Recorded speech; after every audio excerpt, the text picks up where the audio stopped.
everyone, Carl Image here, welcoming you back to INC Live. It's been a while since I've done one of these post-fight recaps, but what a card to come back to. Max Holloway takes on Yair Rodriguez with a shot at the featherweight title on the line. Who'll come out on top? Let's get to the fights.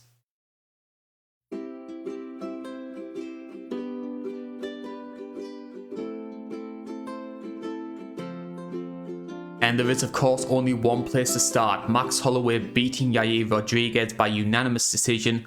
One judge scoring the fight 49-46, the other two going the same way as me, 48-47.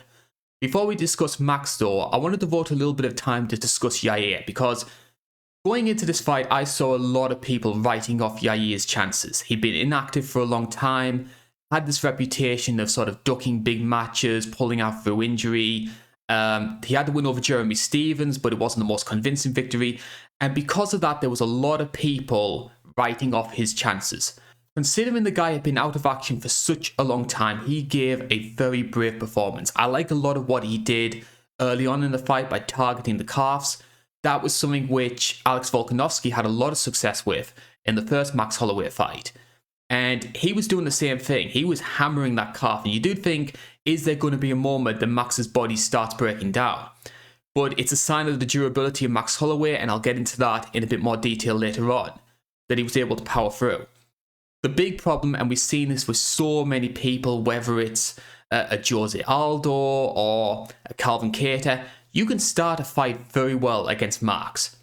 But it's easy enough to do that over 5 minutes. Can you do that over 25? And we saw Yair fall into the same trap that we've seen plenty of others fall into, which is you just can't. Max has so much output, works the body so well, and keeps a fast pace that even if you do have a great game plan, and I did think Yair Rodriguez did very early on in this fight, it's whether or not you can be able to utilize it over the 25. As for Max Holloway though, what can you say? Fantastic performance. Bodywork on point as it always is, great footwork, great movement. He did eat a few too many shots for my own liking, and that's going to be much more of a concern as he gets older and maybe the speed starts slowing down a little bit. As things stand right now, there's a reason why the UFC is so high on this guy. There's a reason why so many of the hardcore fans, strangely not so much the casuals. You look at the pay-per-view numbers, he's never been sort of a big buy rate draw. But as a guy to put on fight nights, as a guy to put in co-main events, you can't get any better than Max Holloway. I was concerned by how many shots he was eating, which I could either take as a sign that maybe Max is slowing down a little bit, being in all these wars at quite a young age, or, my own personal perspective, Yair hits far, far harder than people give him credit for. Very entertaining matchup from both guys, worthy of the fight of the night performance. I think in some ways Max is maybe a victim of his own success. We saw how good the Calvin Kattar fight was. A lot of people believe that Calvin Kattar was able to pose a threat to Max when it came to the striking department, and he just quashed any of those theories right out the gate. The issue was that performance was so good, it raised everyone else's expectations. And when you have a performance like this, which was still a winning performance, beating a top level guy, but because he didn't get the finish, because it wasn't a blowout, people are suddenly reading more negatives into Max's performance than maybe they should do, which I don't think is worthy of the case. It was a great showing from Max Holloway. What I will say though, unpopular opinion alert, I know there's going to be a lot of people that maybe might disagree with me on this. Max is going to fight Volkanovski next. Dana White all but said so in the post-fight interview. And truth be told, I enjoyed the first two fights. They were solid enough co-mains. But do I have the appetite to see that fight ran back a third time? Especially 3 times in the last 3 years. And the truth is, I'm not. As good as Max Holloway is, as good as Volkanovski is, I don't think that Max has done enough in these last 2 performances to make you think he's going to approach Volkanovski any differently. And if we get the same situation we have done the past 2 times, with Volkanovski squeaking out a judge's decision, what do we do then? Do we keep running Volkanovski versus Holloway back over and over until Max wins? Which deep down I kind of think the UFC want to do because they've got a more casual friendly fighter who they want as champion. I don't blame Max for taking the opportunity. He's earned it. He's been fantastic in these past 2 fights. But I do want the UFC to start building up more fighters in that featherweight division. Part of the reason that Max is getting these title fights is because you haven't got a Korean Zombie, an Arnold Allen, a Giga Chikadze, who are giving them other alternatives. The UFC need to matchmake a lot better in a division like featherweight, because featherweight is fantastic. You look at a lot of the big personalities, the exciting fighters, but we need to see new blood challenging Volkanovski rather than just going down the same rabbit hole of Max versus Volk, which is enjoyable in itself, but it's like Pride. Pride put on a lot of big matchups, and it was great seeing all those superstars competing against one another. But there's only so many times you can see Fedor versus Big Nog. Only so many times you can see Vanderlei versus Sakuraba. The UFC can't afford to fall into that trap.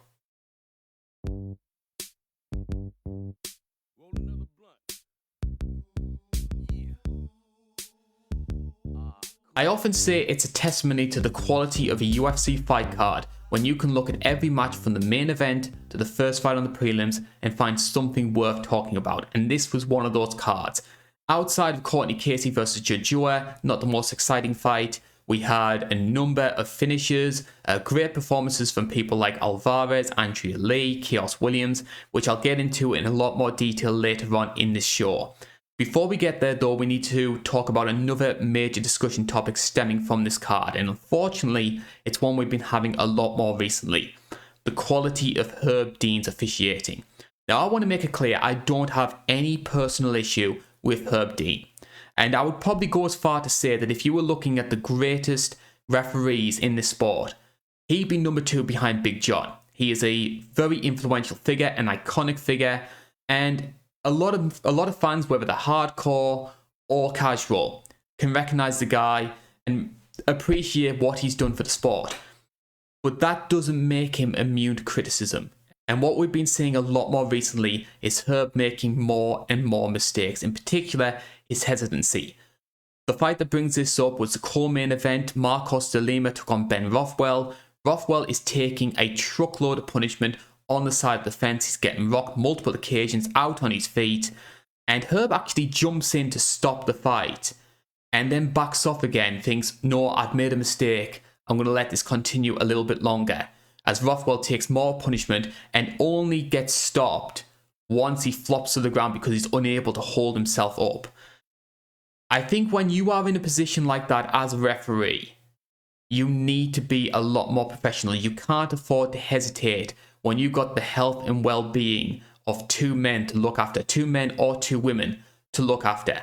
And we've been seeing a lot of that recently from Herb. He just seems very self-conscious about making the wrong call, jumping in too early, jumping in too late. And you can't afford to do that in this kind of situation. We saw that recently earlier this year with the Amanda Ribas versus Marina Rodriguez fight. Ribas out on her feet, Herb jumps in, Rodriguez turns away as if to say, hey, I think the fight's over. And then Herb calling her back to say, no, I didn't stop the fight. As Ribas takes more punishment when she's very clearly not in a place to defend herself.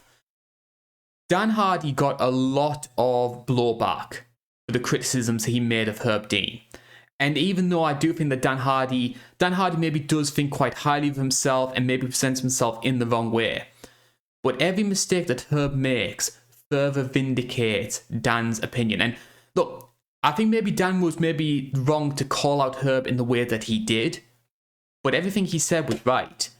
He just wants Herb Dean to recognize, hey, I am making mistakes, I need to take a step back and look at what I'm doing wrong. Like even Mario Yamasaki, who is often derided as one of the worst referees in UFC history. I've even done videos about the guy. Even he was smart enough to recognize, I need to change elements of my officiating. He went back to train to learn to be a referee. He hasn't got himself back into the UFC, but I think he's doing a couple of regional events in Brazil. Look, refereeing is a hard job, and I know people who've taken these courses, and I know how strenuous it is. But when you start making more and more of these errors, it does become a problem. It's a blemish on the UFC. The UFC prides itself on having the best officials officiating the best matches between the best fighters. When you've got a guy who is making mistakes constantly and it's becoming more of a problem, that does the whole product damage. Going to try and make things a little bit more positive though. We saw some fantastic performances from a number of fighters. One that really stood out for me was Joel Alvarez. Now this is a guy who, if you've been watching a lot of the prelim fights, he'd had a little bit of buzz going about him, but this really for me was his breakout moment when he beat Thiago Moises in the first round and did so in pretty dominant fashion. Moises, as you remember, went 4 rounds up against Islam Makhachev, who is sort of like almost the golden child of the lightweight division right now. And he just absolutely blitzed through him. A very one-sided performance, looked very good doing so. He did drop his UFC debut in his first fight up against Ismagulov. Since then, 4 wins in a row, 4 finishes, including 3 of them in the first round. So this is a guy who is really starting to turn things around. His weight issues are a big concern for me. This is the second time that he has missed weight for 155. There are sort of stories going around that he may be going up to welterweight. I hope he can get those weight issues sorted because very long frame for this weight class, which you don't usually get all that often. I think, in my opinion, should have got a performance of the night bonus. Instead, those went to Chaos Williams and Andrea Lee. You got to remember, go back into the UFC flyweight division, say 2-3 years ago when Andrea Lee first came into the UFC from Invicta. There were people out there calling her the biggest threat to Valentina Shevchenko. And she stumbles a little bit. She loses 3 fights in a row. Admittedly, some of them very close. Lauren Murphy, I personally think she should have beaten Lauren Murphy. Lost to Joanne Calderwood. And there was a 3rd fight against Marta Ferry, which arguably was the most convincing loss of the 3. Now she's won 2 fights in a row and beating a girl in Cynthia Calvillo. Cynthia always been known for her durability. The only person to stop her in the UFC was Jessica Andrade. To get that done the way she did, I think she looked fantastic in doing so. I would pump the brakes on her fighting for the title next. I personally think that it's going to be the winner of Joanne Calderwood versus Tyler Santos. Cynthia, though, I really feel needs to go back to the drawing board. If you look at some of her early performances in the UFC, she nearly always got it done with her grappling. And she's a fantastic, dynamic black belt. But I don't know if it's because of the size difference since moving up to flyweight. I don't know if it's maybe her falling in love with her hands. But she seems much more hesitant to actually try and utilize her grappling in matchups. It did her a disservice when she fought against Andrade, and it did so once again. What I will say though, which is a positive, and maybe this is sort of a discussion topic for another time, I did like that she was smart enough to recognize, hey, I'm in trouble here, and not try and go out for the 3rd round. There is a little bit of a stigma around fighters who quit on the stool. We've seen it plenty of times before in MMA, but I would much rather see a fighter have the wits about them to say, I don't want to do anymore, I'm done, rather than willingly put themselves out there for more punishment, because she wasn't going to win that fight. She wasn't going to beat Andrea Lee in what was essentially a kickboxing match. If I was back at school and I had to give this one a grade, it would easily be an A+. Fantastic showing from all the fighters involved. And even if the fights themselves weren't the most exciting, in some cases, at least we got ourselves a finish. The cherry on top, of course, being Max Holloway versus Yair Rodriguez. I just think to myself, how good would that fight have been had you been in somewhere like Boston or Chicago and you had 15 to 20,000 people cheering that kind of matchup? Potential fight of the year contender. I'm personally going for Chandler versus Gaethje, but if you do think this one is fight of the year, I'm not going to fault your opinion. As it is, the UFC Apex is going to be hosting the rest of the UFC Fight Night, including next week's card, a rarity, an interesting match in the women's bantamweight division. Ketlen Vieira takes on Miesha Tate, a battle of the division's past, taking on potentially the division's future. I'm going to be talking about that one in 6 days' time. I hope you'll be there as well. This is the INC. Thank you for watching. Continue to like, share, subscribe, and ring the bell so you never miss any of our content.